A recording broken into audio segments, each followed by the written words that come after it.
Conducted today mga kabashuwap, ich heiße Margin Rabina. Willkommen zurück zu meinem vlog, or should I say, welcome to my vlog.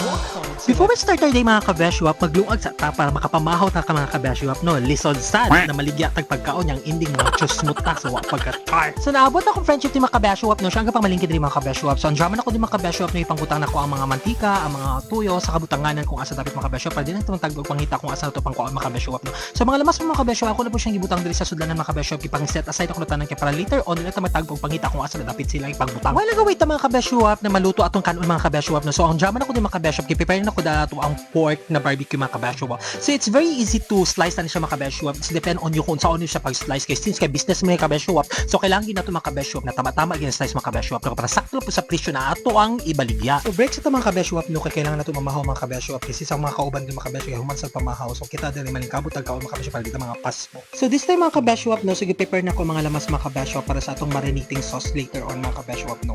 So ako lang siya gibutang din sa food processor mga kabashuwap. Ako lang gi-mix ang sugar, ang toyo, and of course ang barbecue mix and ang bitsin mga pampalasa and everything unsa pa may kailangan na ibutang mga kabashuwap pati yung kinabuhi ibutang na tanan so kung nabutang mga kabashuwap so ato na siyang i-mix din mga kabashuwap i-grind ato siya dyan ng very light para ma-perfect na ato ang marinating sauce. Then ato na ilunod dira ato ang pork mga kabashuwap no. So ingana na siya pag-marinate mga kabashuwap. It's very easy so pagka-char mga kabashuwap.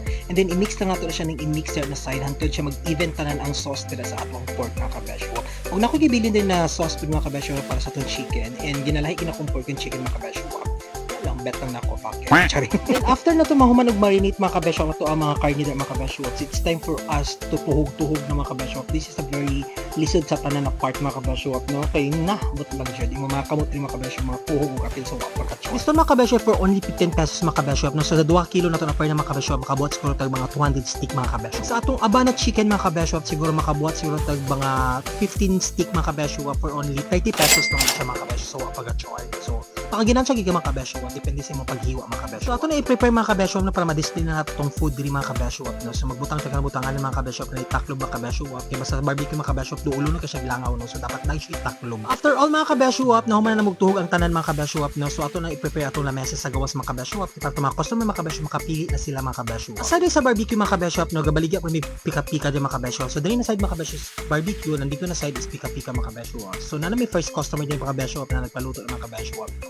So we're very thankful para sa ato mga customer din mga kabashuwap no kay gabay balik is sa pagka-char. Of course nami dito barbecue mga kabashuwap. Ilabol na to na pika-pika din mga kabashuwap na tay fries na po tay lumpia Shanghai and of course our siomai and kaning corn dog na ginatawag mga kabashuwap.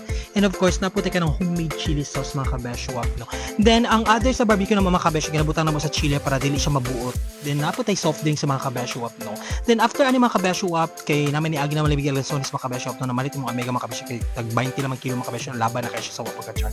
So mo mga kabashuwap no so dahan na kami mga customer diri mga kabashuwap naganahan ko ni sila mga kabashuwap everyday gid sa pamalit mga kabashuwap nag everyday food mi nagapamaliki sa pagka-char. Tinuod lang mga kabashuwap no ang bahaw lang ni mga kabashuwap mga tendera kay nga paknot na mga panit sa kainit sa panahon so pagka-char si paypay ng barbecue. So mga tanan mga kabashuwap ug daghang salamat sa tanan. Bye. Mwah.